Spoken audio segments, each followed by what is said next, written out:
Welcome everyone to today's tutorial. I'm here today to show you how you can cancel your crew subscription in Fortnite.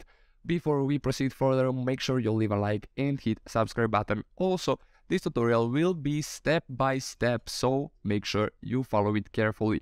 When you open Fortnite game, you get this basic lobby where you can see your skin, but that's not really the case we want to talk about. We have to go and look on top options here. We have to go just next to the play to battle pass.